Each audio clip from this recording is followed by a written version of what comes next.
All right, so today we will talk about something that's called a confined space. All right, yeah.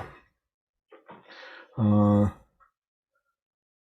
uh, when you are going to find yourselves, when you land some jobs in the near future, you're going to have to undergo through some additional training modules that have to do with the most of the safety. So when you go to work on let's say specific construction site, there's going to be a safety briefing or sort of like a mini crash course by the safety officer on that particular construction site. And sometimes if you're working in some other field, depending on what kind of contracts your company gets, and that could change from from one day to another. You might have to undergo some additional training. So we're just giving you a little bit of sort of like a tasting platter on what you might expect. This is basically an overview of something that's called a confined space. All right. Other kinds of trainings you might have to get would be working on heights. It used to be called fall arrest, which basically it's a fall prevention type of orientation course or safety course. Another thing you're going to have to go through sometimes arc flash course and some other there's going to be if you need to operate any kind of a lifting device that is going to lift you into place, or if you have to climb a ladder that is higher than 6-foot step ladder, then you're going to have to get some training. So that thing never ends. All right. Sometimes there are going to be safety trainings and some training modules, and sometimes there are going to be some courses that or training sessions that have to do with the equipment. Maybe some equipment comes out and so on. So this thing never ends. All right, so when it comes to say confined space, all right, let's just get this thing on the road here. Just a little bit of a prelude to what's the next slide. This is something that's called a hopper to store things, or it's maybe a grain distributor or cement distributor, things like that, right? And this is something that's called a catwalk right here. Catwalk is basically a platform that you can walk on, and it's on some sort of a height. Where else could you see a catwalk? In theater industry, entertainment industry, catwalk would be a walking platform that can get you from the back of the audience, where the sound and light booth is, the control booth is, towards the back of the stage, so you can walk above the audience. So in this case here, this is a working platform on top of that hopper here system. All right, so right off the bat, we're going to start with a case study, and I'm just going to read that thing here. All right, so while workers were unloading sand from a cement mixing hopper, all right, the material became stuck and stopped dumping from the container. All right, so this would be the loader. Something will be containers placed on the bottom here. So something was being poured into here, and whatever was supposed to be flowing through this hopper, it got stuck. All right, come on. All right, a worker walked along near big. How did we do on our assignments? I'm still marking them. All right. You guys are all over the place. All right. Yeah. Oh no. Oh no. No. No. Okay. Okay. All right. A worker walked along a nearby catwalk with a 7-foot pole, intending to dislodge the sand. Once the worker was nearby the hopper, he was out of the view of the other employees. The top of the hopper was open, and while there was no designated entry point, the hopper was accessible from the catwalk.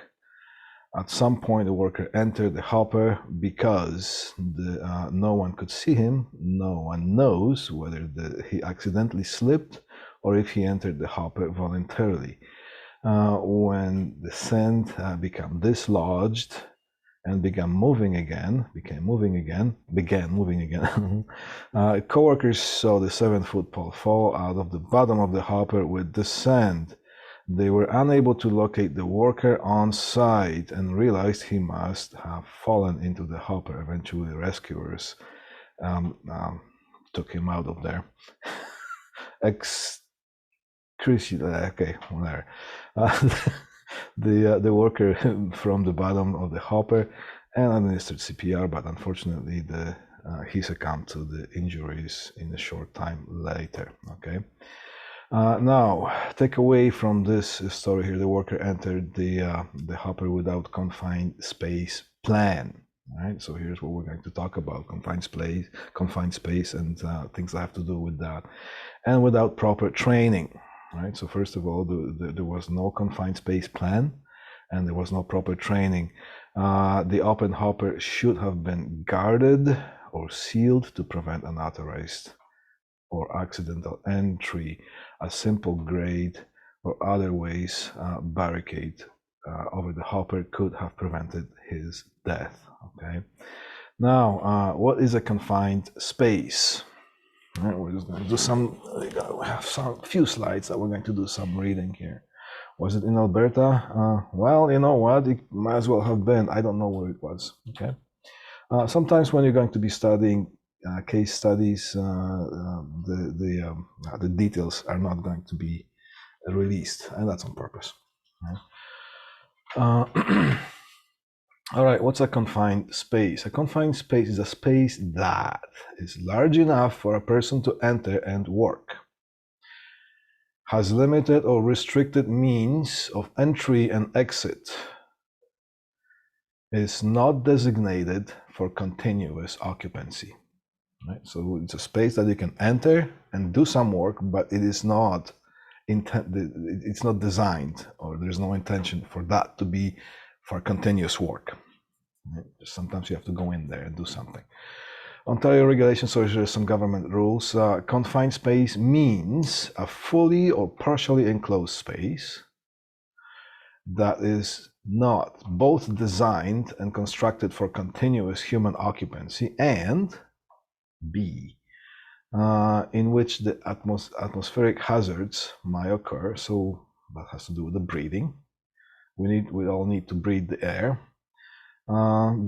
So in which atmospheric hazards may occur because of its construction, location, or contents, or because of work that is being done in it. All right. So here is some definition for a confined space. Then we're going to talk about something that's called permit required confined space. You know what? If it's a they're kind of picking those things apart here, but if you see something that's called a confined space, pretty much right now you can almost count on it that you're going to have a properly prepared permit to enter that space. All right? A permit required confined space has at least one of the following characteristics: contains or has a potential to contain a hazardous atmosphere, so it has something to do with the breathing. All right?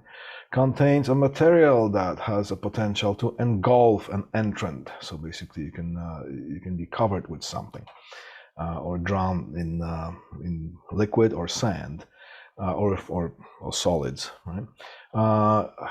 Has or grains, right? Has an internal configuration such that an entrant could be trapped or asphyxiated, or contains any other recognized serious safety and health hazard. So there's a list of some particular hazards, and then at the end is that, or is there anything else that could harm you? What's an entry permit system? Right, an entry permit is an administrative tool used to document the completion of a hazard assessment for each confined space entry. Yeah, today's lesson is a little, well, it's one of those, okay, that we're going to have to do some reading and stuff. Someone fully trained and experienced in confined space work should complete the entry permit. So it's not just anyone. Some jurisdictions require a permit for all confined space entries. This is just what I said. You see a confined space, you're probably going to need a permit for that, to enter that. An entry permit is required for confined spaces where the hazard and the risk assessment determines the measures to control the risk. Involve the following. So entry permit is required whenever there's some sort of a plan required for that, right? You can't just walk in there unsupervised or basically unsupervised.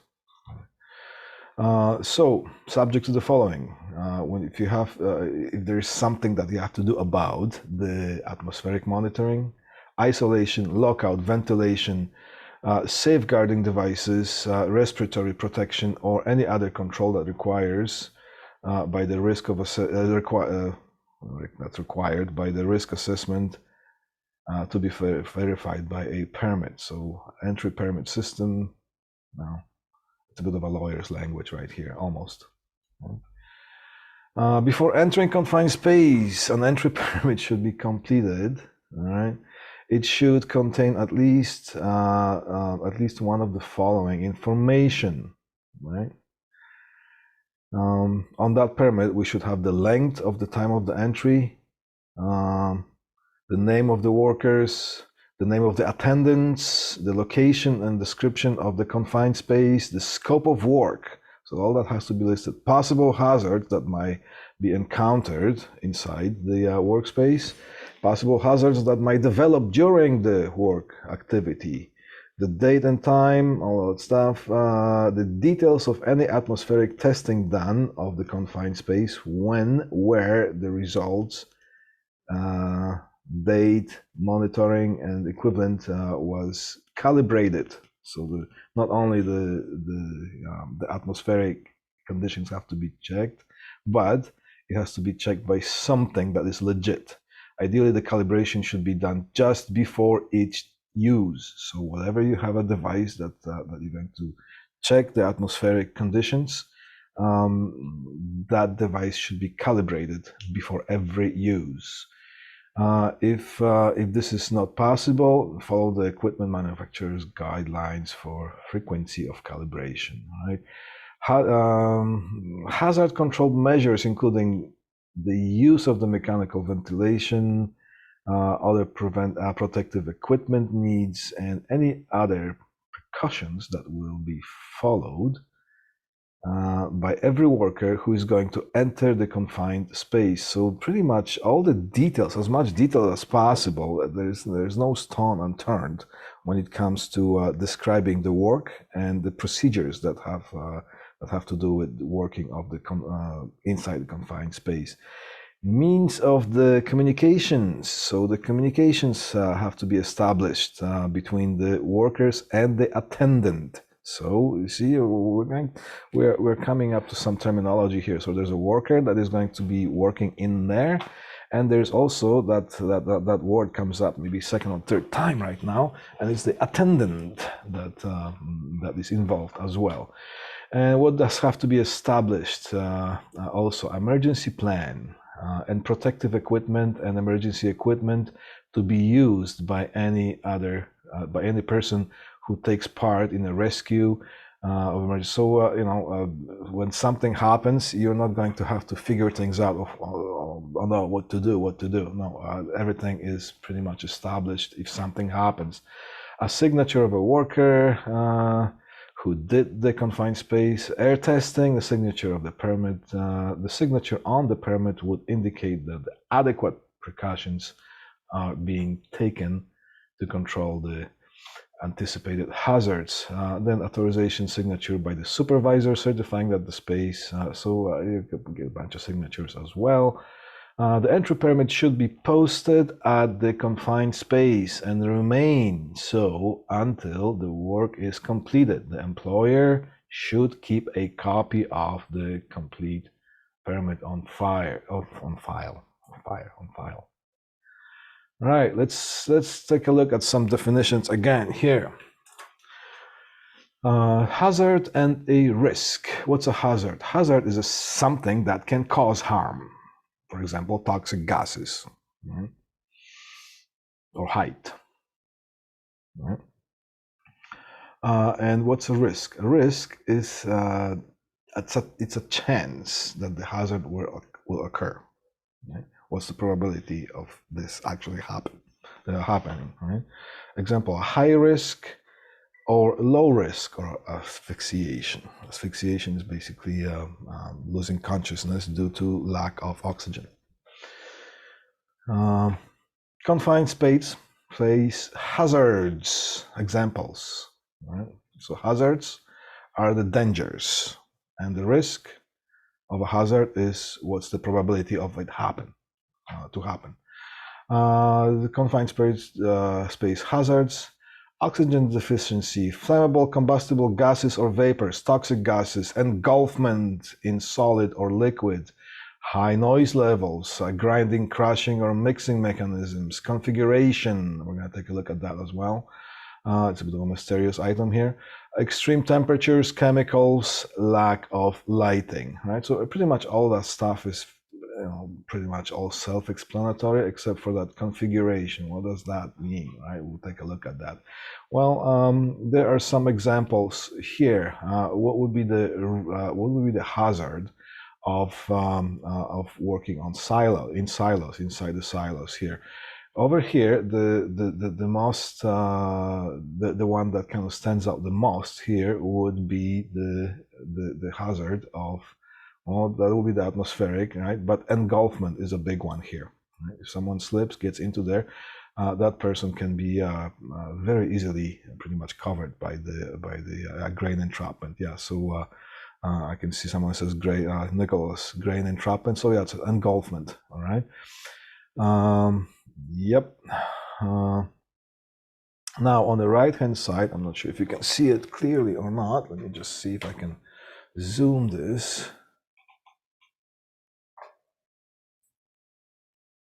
Yeah. Can you see it better?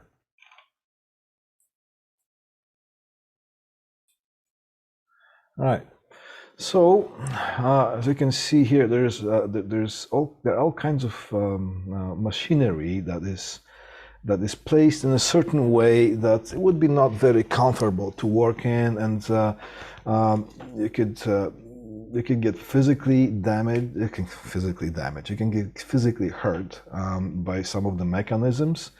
So the way things are arranged in this particular room, this is called configuration, right? So so that's the part of configuration, right? So there'll be equipment or things placed that usually you would not have it under normal circumstances. But then again, it's a confined space, and in this space, you are not supposed to be working continuously. It's not like doesn't look like a really good office to work in. So that's the idea of configuration. Okay. Just zoom out here.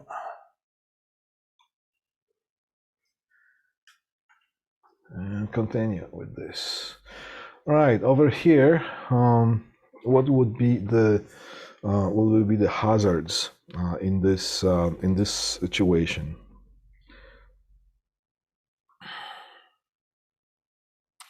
Well, water, we can see water, so you could be drowning. So that would be engulfment in liquids. All right. Now, asphyxiation by the liquid, yeah, okay.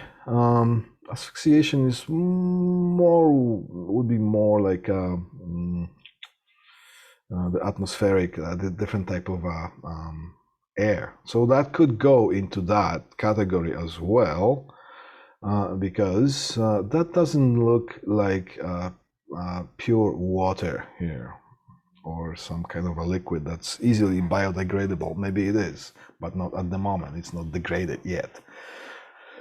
So you could get asphyxiated by the vapors that are surrounding this area right here. So yeah, that just because you see something like that and there's just a fence, you can come close to this area, close enough. Just because you're not going to slip and fall doesn't mean that this thing can't hurt you, because there could be some vapors associated with that, and before you know, things could go south quite quickly. All right. So what does it say? The reserve pit is a permit required confined space because of its potential to contain hazardous atmosphere and to drown a worker. All right. Now here's another asphyxiation by liquid. Okay. Now here, this one example. This is one example of a permit required confined space. Yeah. So yes, can you enter? Can you enter this space? Yeah, a human can fit through that. Possibly to do some whatever cleaning work or what maintenance work in there.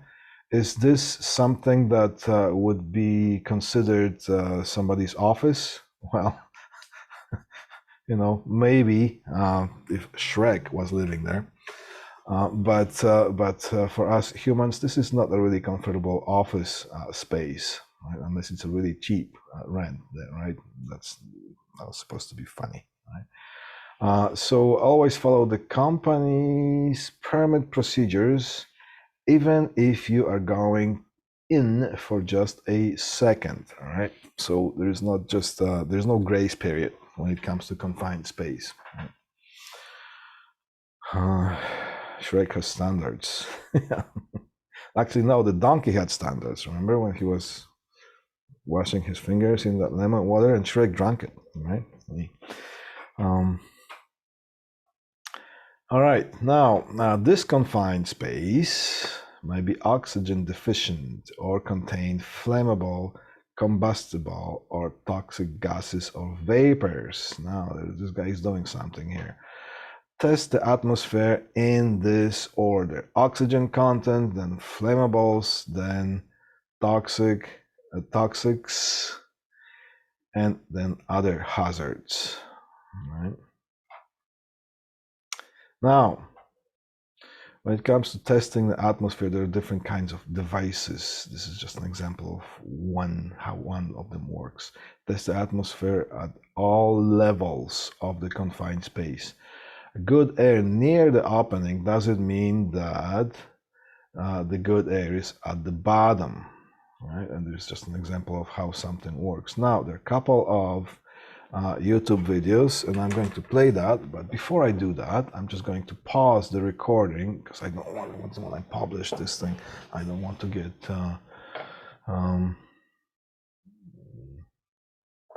in possible trouble, legal trouble here. All right. So here, I'm going to pause the recording, and we're going to come back to it. Okay. So as you can see, things are being taken seriously. It's not just a couple of guys get together and thinking maybe it would be a good idea. A lot of those things are mandatory, and as I said, they're being taken seriously. All right. All right. So we have that. Okay. Another slide here. Forced air ventilation might be used, but you are not permitted to enter until the atmosphere is suitable. So yes, first the air has to be clear first of any toxic gases and fumes, and then in some cases you need to have a forced air system. Yeah. Atmospheric conditions might change while you are in the confined space, so the air should be tested periodically while the work is being performed. Now, if a hazardous atmosphere is detected while a worker is in the confined space, Here's the usual procedure. All activities should stop. The workers should exit immediately. The hazard should be evaluated. Protective measures should be taken. And when things happen, they usually happen quickly. So sometimes when if you're at the attendant, then you might be pulling out a person who lost their consciousness. What I want to tell you is that sometimes the confined spaces the confined space will be clearly marked, clearly identified, and sometimes it won't be. As an example, I did some years working for various different companies, mostly for telecommunications and data and infrastructure systems, installing a lot of things, servicing a lot of things. Example was that my friend and I, who were on like a two-persons team, were sent to pretty much install some systems. I don't even remember what it was. That was on the first floor on some facility, but in order for the system to be installed, some cable had to be installed underneath the floor, and the only way to get from one point to another would be go downstairs, the floor below, and enter the area underneath a swimming pool. Right? So no problem, just go underneath there, get some flashlights, and you can just quickly pull the wire, and you're good. When I entered that area there, just before we entered underneath the swimming pool, the smell of chlorine was basically just overwhelming. I could almost feel my lungs burning just by standing beside that. You know? So of course, what we did, we refused to enter there, and it's not worth it. For a few bucks. Then you can actually get your health damaged pretty quickly like that, right? So yes, we had to call our office, say, look, we can't get in there because it's just not good for our health, right? And we didn't get in trouble. So if there is any kind of hazards that maybe the person who has sent you there, maybe they didn't anticipate, by all means say that. And yes, you can refuse any kind of work that puts you in any kind of danger. Right? And you're not going to get in trouble. And if you get in trouble, then you should probably quit working for that company. All right. Lighting. All right. If a worker must wear, that's not lighting yet. If a worker must wear a respirator, which is the breathing apparatus, remember that. And so here's a good thing here to remember. All right. Not sure what that means, but I'm pretty sure. I'm just hoping that there's nothing obscure about what you just said. Right? Now, remember that an air purifying respirator will not do anything in an oxygen deficient atmosphere. Basically, if the area is lacking oxygen, if there is no air to breathe, what this one is saying here is that just a regular dust mask is not going to help you. Right? You are going to get asphyxiated, and you're going to lose consciousness. I almost lost one of my friends when it comes to that. Now, example, working in the attic space, mostly in the residential scenario. Right? When you enter the attic space in the summer, it is hot in there, and there is nothing to breathe, aside from the dust from the insulation that is there. So one of my friends, years and years ago, wiped the keyboard. Okay, so one of my friends decided to go in anyways because it was just one wire to pull, and we could just go on with our work. He entered that ceiling space, or the attic space in one of the houses, and he had to be pulled out. He almost died, right? So yes, he was wearing a. On top of that, wouldn't be able to breathe, and on top of that, you're wearing the N95 mask. If there's no oxygen, the dust mask is not going to help you, right? What's the best way to approach that? It would be probably not in all cases, but quite often would be if you need to, if in the summer, if you need to enter a ceiling space or the attic space, you have to do it either at night or very early morning before the sunrise, so the conditions are not as hot there, right? Okay, so these workers are wearing air supplying respirators due to the lack of the oxygen.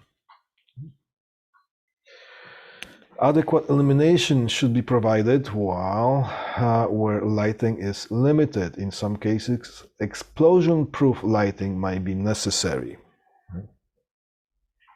Do I need to explain that? Well, quite often, we're going to, because explosive gases it's something that you don't see. And just could be a little bit more oxygen, could be a little bit more whatever explosive gas that normally you would not be in touch with, not having experience. And if you just use a regular flashlight, when you press the button, there could be a little spark while you're pressing the button, and that could be kind of disastrous. All right, so in some cases, explosion-proof lighting might be necessary in order to enter some confined spaces. All right, what do we have here? Some confined spaces can contain mixing or crushing mechanisms or other hazards that can be turned on and injure a worker. So, quite often, lockout tags are being used. So, what kind of hazards are we talking about here? Mixing or crushing mechanisms. So that would be a configuration condition, right? Now here's the attendant. So we got the worker doing the work, the person that performs whatever needs to be done in that confined space. Right?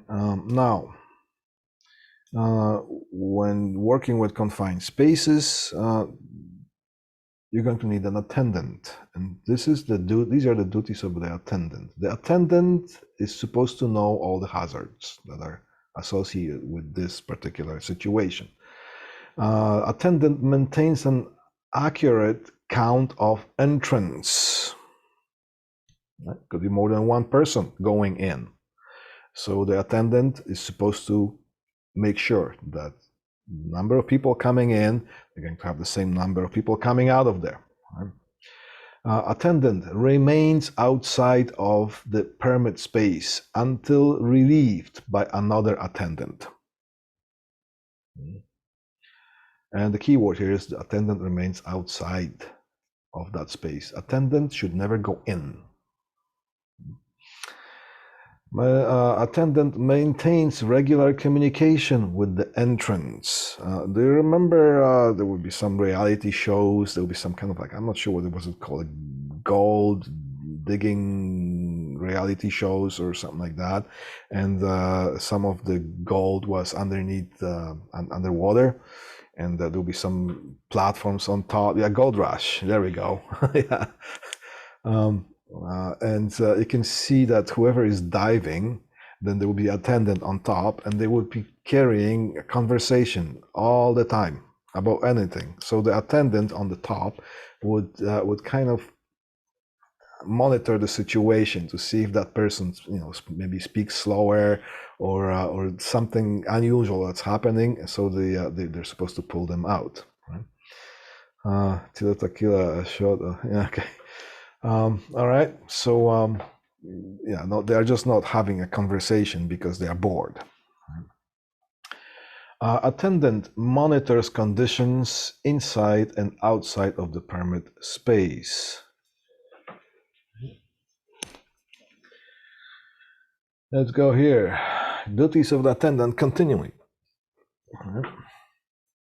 Attendant is supposed to summon rescue services when needed. Attendant ensures that unauthorized personnel do not enter permit space or affect the operations. So it's not just if somebody comes over to want to have a conversation, then no, you're not. If you're the attendant, you're not supposed to have just a casual conversation with someone who just wants to talk, even if they're not going in, because they're distracting you from your duties. Just an example. All right. Now, the attendant will perform non-entry rescues. Why do we perform non-entry rescues? It's because if there is some condition that causes somebody to lose their consciousness inside that workspace, if you're the attendant, you enter, you're going to be affected by that. So now not only one person unconscious, we got two people unconscious and nobody to rescue anyone. Right? So that's the reason why it says attendant performs non-entry rescues. And there are specific procedures when it comes to that. One of the trainings that I was required to go through, and this is how serious things are taken. The company I used to work for some years ago, we got a contract with some of the local or whatever the gas stations, one of the larger chains of the gas stations, and how the gas station right now looks like. It's a big variety store, and the gas station, gas distributors outside, and that chain of the gas stations, they required modems to be replaced. So what we would have to enter the variety store configuration there. So we go inside just like everybody else does to buy a lottery ticket, and I'll go at the back where they store their potato chips and whatnot and Coca-Cola, and remove the old modem, put the new modem in, configure things, clicks on the keyboard, call in and leave. Right? So we wouldn't go anywhere different than a client who walks in who doesn't require a permit to enter the variety store, right? But because it was a gas station, then we all were required to participate in something that's called the CERT. I think it was CERT, sort of like the COVID related thing, but it's not. It's a different thing, and it actually costed us money, so we were paid for that. And it was basically a confined space training, just as if you were someone who would be digging underneath the gas distributors. Right? So that's how serious things are. So yeah. Now, attendant performs no other duties that might interfere with primary duty, which is to monitor and protect the entrant or entrants. Okay. It is possible for a worker to be overcome by the sudden change of atmospheric conditions. Ensure that the rescue procedure is in place in case an entrant needs to be removed from a confined space in an emergency. Sometimes you will see things like that when you drive by, when people go into the entrances that are in the streets. You're going to see tripods with the aircraft cable, steel cable going there. That's all part of the safety. Right? And there are certain ways that the pylons have to be placed, and other protective measures have to be in place when working in a confined space like that. There's more than one kind of confined space. Right? Additional concerns that have to do with confined space: noise. Inside a confined space, noise could be amplified due to the acoustics of the space. Just like if you put your head in a barrel and somebody bangs the barrel with a stick, right? Damages, amplified noise due to acoustics of the space damages hearing and affects communication. If communication is affected, it can be re-established. If your hearing gets damaged, there's a slight chance that you're going to get that thing fixed. All right. Additional concerns: slippery or wet surfaces that have to do with increased risks of falls and electrical shock.